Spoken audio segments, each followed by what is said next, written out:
Ceux qui connaissent Koumassi n'ont qu'à aller voir. Notre histoire est effacée à Koumassi. Si c'est Bakongo a effacé l'histoire de la Côte d'Ivoire à Koumassi. Et c'est ce qu'ils veulent faire à Mopougon. C'est pourquoi vous devez vous mobiliser. Et c'est pourquoi vous devez vous mobiliser. C'est pourquoi vous devez vous lever. Est-ce que vous comprenez? Ici, en Côte d'Ivoire, quand les gens parlent, nous on donne un peu de réponse. Nous on donne un peu de réponse. Hein? J'ai écouté la dernière fois. Il y a un chef de l'État ici en Côte d'Ivoire qui dit qu'il n'y aura plus jamais de coup d'État. Mais est-ce que vous savez pourquoi il dit ça? Ça veut dire que c'est lui les auteurs du coup d'État. Sinon, si tu es au pouvoir aujourd'hui, tu vas faire coup d'État encore. Hein? Quand on répond, on nous pourchasse. Non, il ne faut pas provoquer les gens. La rébellion de 2002. La rébellion de 2002, les gens ont dit, celui, comment on l'appelle? Connaît Zakaria. Nous tous on connaît Doula. Parce qu'on a des Doula beaucoup chez nous. Et on a fréquenté avec les Doula. On a même fréquenté avec les Burkinabés. On ne savait même pas qui c'était Burkinabés. C'était nos frères et sœurs. Est-ce que vous comprenez? Quand il dit, Mohamed Kosso, Aka Marifata, Aka Kokolebe, Alassane Ouattara. Comment c'est qu'il a dit? Aka Marifata, Mohamed Kosso, Aka Marifata, Aka Kokolebe, Alassane Ouattara. C'est là ce qu'il a dit. Le film passe. Nous, on ne dit rien au hasard. Et il a parlé en français pour dire qu'il nous donne 27 millions par mois. Il n'a pas dit ça? Mais on lui donne 27 millions par mois pour tuer les Ivoiriens. C'est ce que ça veut dire.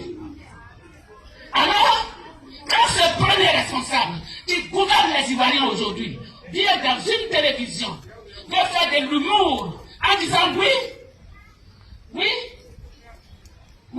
il n'y aura plus jamais de coup d'État ici. Il n'y aura plus de rébellion. Il y en a qui pensent qu'ils vont faire une rébellion, bien ils vont faire des coups d'État. Et ils se moquent même du nom. CNT là. Et je ne connais même pas le nom. Hein? On dit ça s'appelle CNT ou bien quoi là? Je ne connais pas le nom. Mais il n'y aura plus jamais de coup d'État. Mais cette réponse, si on te la donne, c'est pour nous amener en prison. Mais nous, on va te la donner quand même. Ça veut dire quoi? Parce qu'il y a des choses qu'on ne fait pas. Quand on est à la tête d'un pays comme la Côte d'Ivoire, tu appartiens aux Ivoiriens. Et que vous gérez.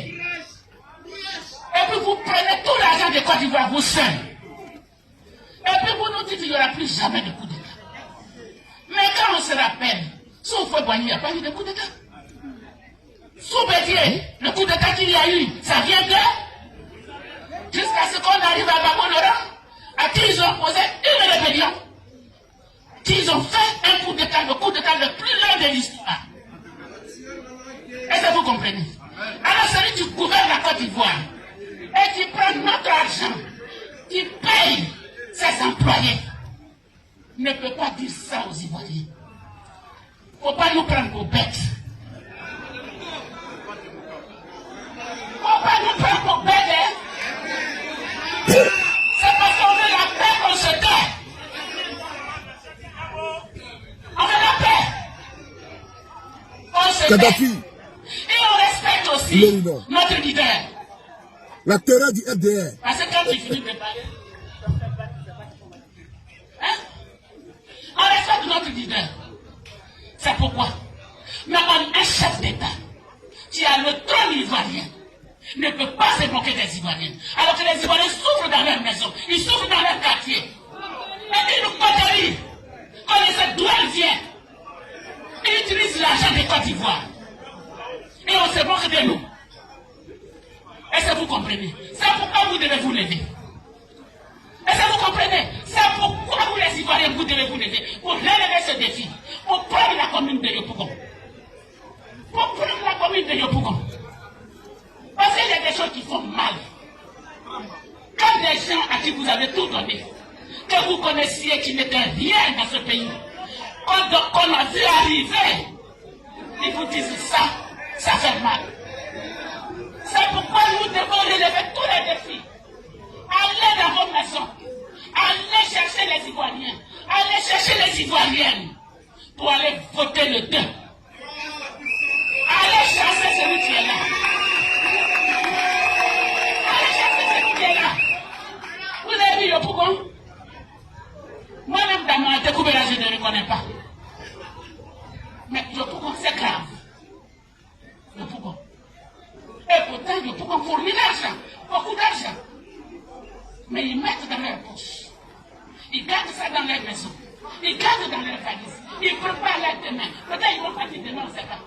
Non, c'est ce qu'ils préparent. C'est ce qu'ils préparent. Parole là, ça vous plaît, vous demandez le micro. Chers amis, voilà ce que nous sommes. Ce que nous sommes, la Côte d'Ivoire, nous ne devons pas avoir peur. Partagez et abonnez pour la page, c'est important. Les gens sont en train de changer notre histoire. Alors, on change notre histoire. Koumassi que nous connaissons, si c'est pas Congo a changé l'histoire de Koumassi. Ne soyez pas là demain pour qu'on change l'histoire de Yopougon. Yopougon n'est pas beau. Partagez.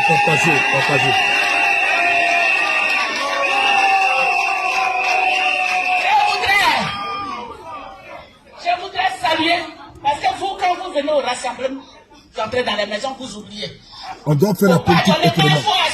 Donc, pour soutenir, il faut partager, il faut mettre le cœur. Ou bien les j'aime. C'est les chefs de communauté qui sont là, non? Oh, je vous salue. Je vous salue. Mais on s'est battu pour que vous soyez organisés. On s'est battu ici, c'est nous qui avons écrit les caisses. La chambre des rois et chefs traditionnels. Pour que les chefs soient respectés. Laurent Gbagbo, c'est lui qui a écrit. Votre frère, c'est lui qui a écrit. C'est lui qui a construit cette chambre. Mais il y a problème, vous ne dites rien. Pourquoi problème, vous ne dites rien. Vous, la communauté, les communautés là, vous pouvez aller voir votre chambre pour dire qu'est-ce qui se passe. Le nom de Gbagbo Laurent a été enlevé sur la liste. Le nom de Gbagbo. C'est vrai. Pour ces élections, mes parents, on a enlevé ce nom.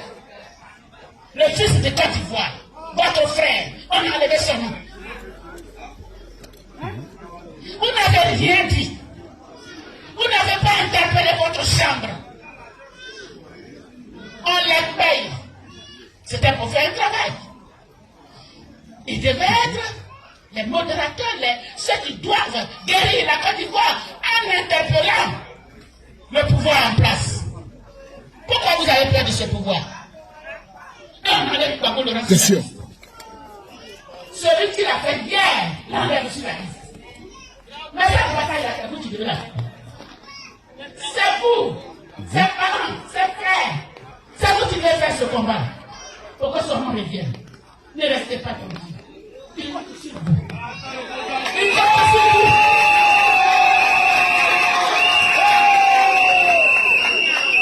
Il compte sur vous.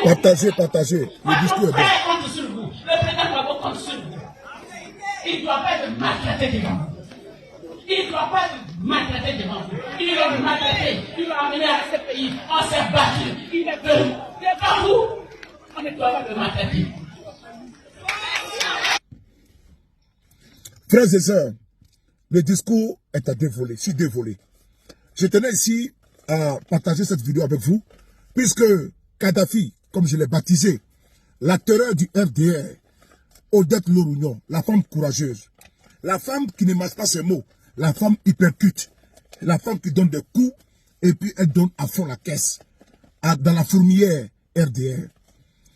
L'interpellation des chefs traditionnels a été un moment, comment dirais-je, salutaire, un moment vraiment historique. Parce que les chefs traditionnels de Côte d'Ivoire sont dans une complicité sans précédent.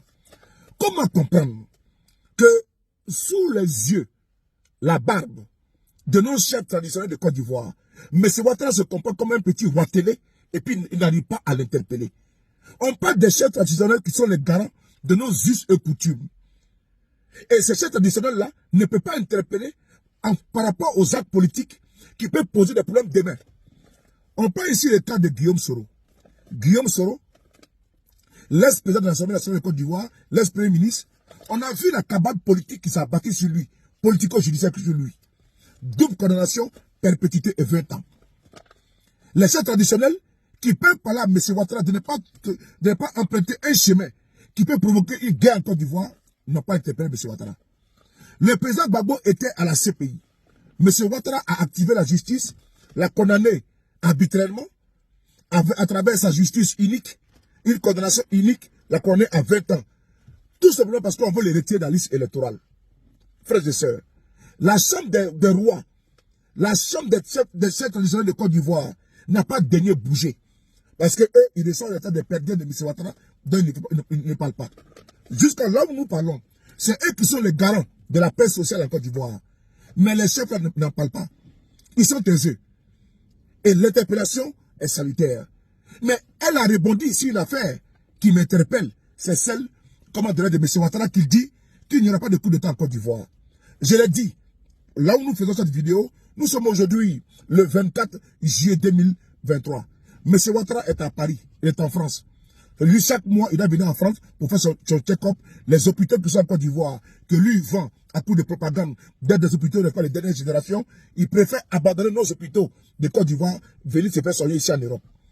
M. Ouattara dit qu'il n'y aura pas de coup d'État en Côte d'Ivoire. Mais, ce qu'elle a répondu là, c'est une réponse vraiment, comment dirais-je, à la hauteur, comment dirais-je, de la sortie de M. Ouattara.